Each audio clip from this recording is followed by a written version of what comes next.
विद्यार्थियों नमस्कार। श्री वर्धमान विद्यालय मेहसाना की तरफ से ऑनलाइन शिक्षण में मैं राजपूत बिंदेश्वरी सिंह आपका स्वागत करता हूं। विद्यार्थियों, आज हम कक्षा 9 विषय हिंदी क्षितिज भाग 1 और उसमें कविता 11 जिसका नाम है सवैये। विद्यार्थियों, इसको हम 3 भाग में पढ़ेंगे और आज हम भाग 1 में सवैये का भावार्थ समझेंगे, शब्दार्थ समझेंगे और कवि का परिचय प्राप्त करेंगे। और इसके कवि हैं कवि रसखान जी। तो चलिए सबसे पहले हम कवि रसखान जी का जीवन परिचय प्राप्त करते हैं। विद्यार्थियों, कविता 3 जिसका नाम है सवैये और उसके कवि हैं कवि रसखान जी। तो विद्यार्थियों, कविता शुरू करने से पहले और उसका भावार्थ समझने से पहले हम जो है कवि का परिचय प्राप्त कर लेते हैं। तो चलिए हम कवि रसखान जी का जीवन परिचय प्राप्त करते हैं। कवि रसखान का जन्म 1548 के आसपास दिल्ली में हुआ है, ऐसा माना जाता है। रसखान एक कृष्ण भक्ति मुस्लिम कवि थे और उनकी मृत्यु भी जो है 1628 के आसपास मानी जाती है। उनका मूल नाम जो है सैयद इब्राहिम था। कवि रसखान भक्ति काल की रीति मुक्त काव्यधारा के प्रमुख कवियों में से एक हैं। इतिहास में रसखान को रस की खान भी कहा गया है। रसखान के काव्य में भक्ति और श्रृंगार रस दोनों रसों की प्रधानता दिखाई देती है।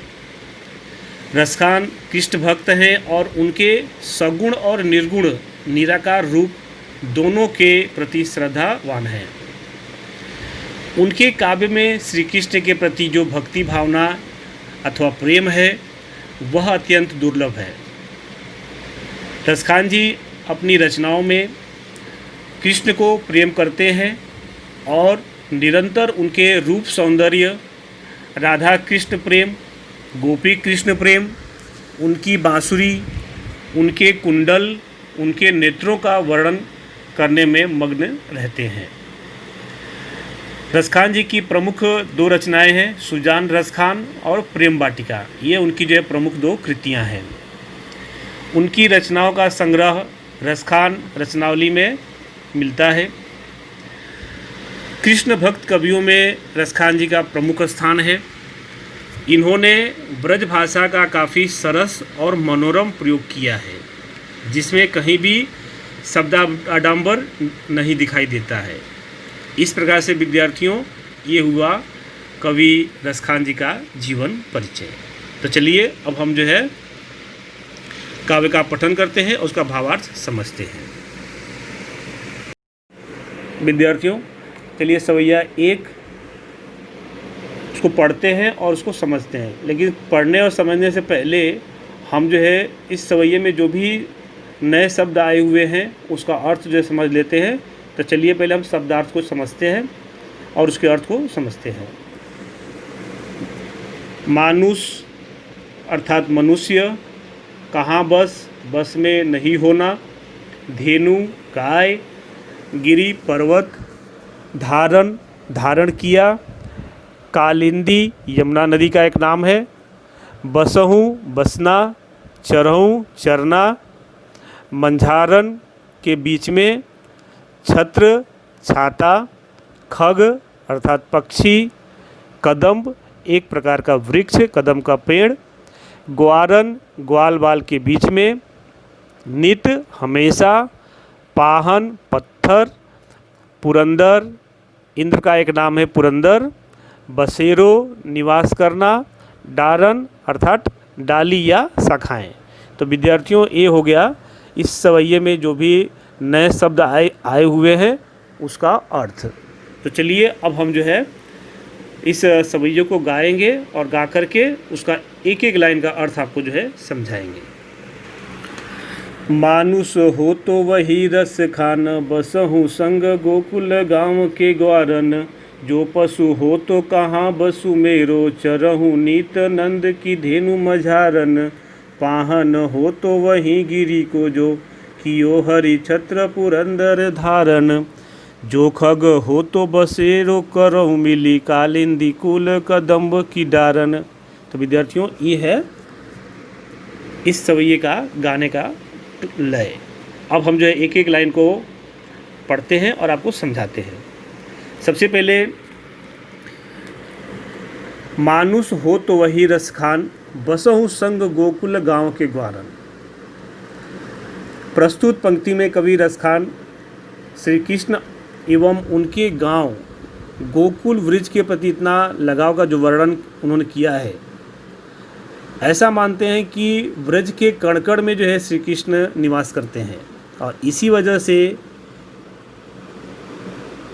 अपने प्रत्येक जन्म में वह वृक्ष की धरती पर जो है अपना जन्म जो है लेना चाहते हैं।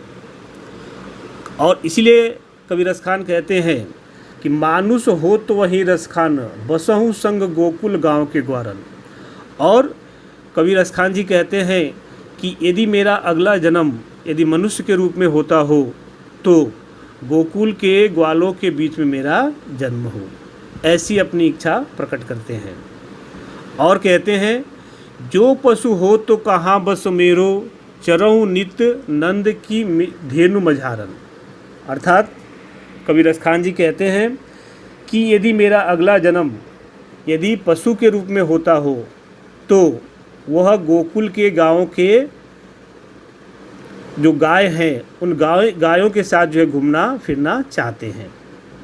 यानी अगला यदि जन्म यदि पशु के रूप में होता हो तो गाय के रूप में जन्म लेना चाहते हैं। पाहन हो तो वही गिरी जो, कियो हरि छत्र पुरंदर धारण। और कवि रसखान जी कहते हैं कि अगर मेरा जन्म जो है यदि पत्थर के रूप में होता हो तो मैं उस गोवर्धन पर्वत का पत्थर बनना चाहता हूँ जिसे श्री कृष्ण ने इंद्र के प्रकोप से बचने के लिए, गोकुलवासियों को बचाने के लिए उन्होंने अपनी कानी उंगली पर धारण किया था। तो मैं यदि पत्थर के रूप में मेरा जन्म होता है तो मैं गोकुल में गोवर्धन पर्वत का पत्थर बनना चाहता हूँ। जो खग हो तो बसेरो करहूँ मिली कालिंदी कुल कदम्ब की डारन। और कवि रसखान जी कहते हैं कि यदि मेरा जन्म जो है यदि खग के रूप में होता है, पक्षी के रूप में होता है, तो वो यमुना तट के कदम के पेड़ के ऊपर जो है निवास करना चाहते हैं। और इस प्रकार से जो है वह यमुना नदी के कदम के पेड़ के डालियों के ऊपर निवास करना चाहते हैं। इस प्रकार से कवि हर जन्म में जो है वह ब्रज की भूमि के ऊपर जो है रहना चाहते हैं और अपने आने वाले जन्मों में भी वह ब्रज में अलग अलग रूपों में जन्म लेना चाहते हैं। तो इस प्रकार से विद्यार्थियों यहाँ पर जो है कवि रसखान ने व्रज के प्रति जो प्रेम है उस प्रेम को जो उन्होंने प्रकट किया है। तो विद्यार्थियों सवैया को पढ़ने और उसका भावार्थ समझने से पहले उसमें जो शब्दार्थ आए हुए हैं उसका अर्थ जो है समझ लेते हैं।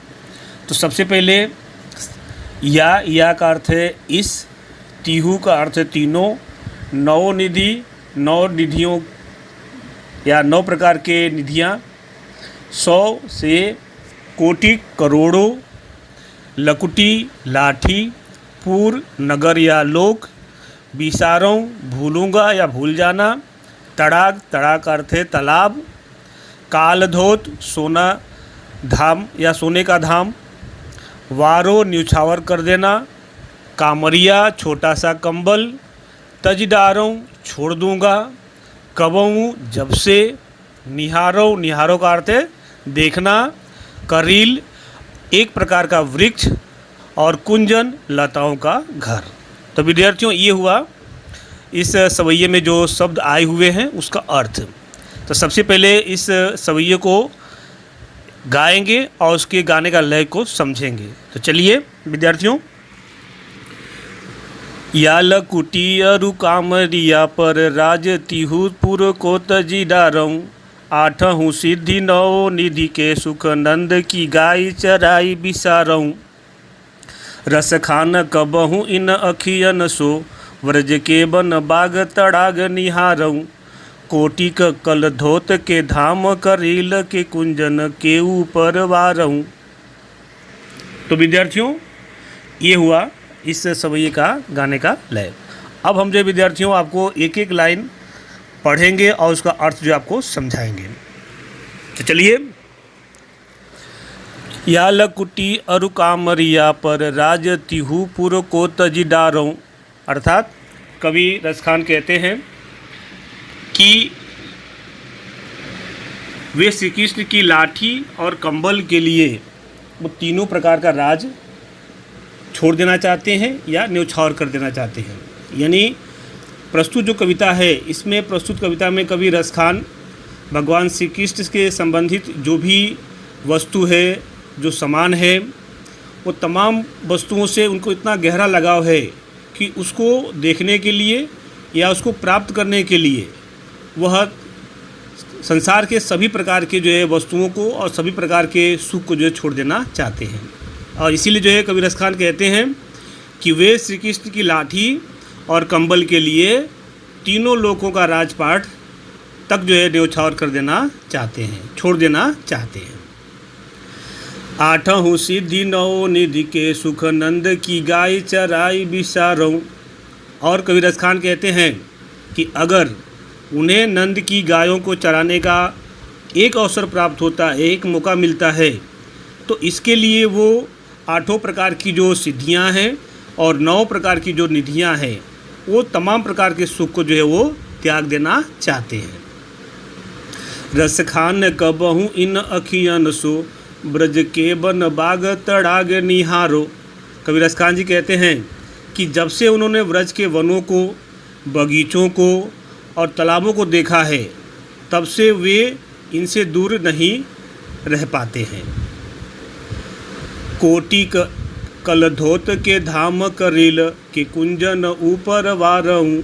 और कवि रसखान जी कहते हैं कि जब से उन्होंने करील की झाड़ियों को देखा है, उसके वन को देखा है, तब से वो इनके ऊपर करोड़ों सोनों के जो महल है, उस करोड़ों सोनों के महल को वह उसके ऊपर जो है न्यौछावर कर देना चाहते हैं। इस प्रकार से विद्यार्थियों, ये हुआ इस सवैये 2 का भावार्थ। और मुझे पूरा विश्वास है कि आपको समझ में आ गया होगा। यानी संक्षिप्त में कहने का मतलब ये है कि कवि रसखान जो है श्री कृष्ण से संबंधित जो कुछ भी वस्तु है, जो कुछ भी उससे जुड़ा हुआ है, श्री कृष्ण से जुड़ा हुआ है, वह उसका सानिध्य प्राप्त करना चाहते हैं। इस प्रकार से कवि रसखान श्री कृष्ण के अनन्य भक्त हैं और वो उनसे और करीब जाना चाहते हैं, वो उनसे दूर होना चाहते नहीं हैं। विद्यार्थियों, कविता 3 सवैये यहाँ पर जो है भाग 1 पूर्ण होता है और शेष भाग क्रमशः अगले भाग में पढ़ेंगे। धन्यवाद।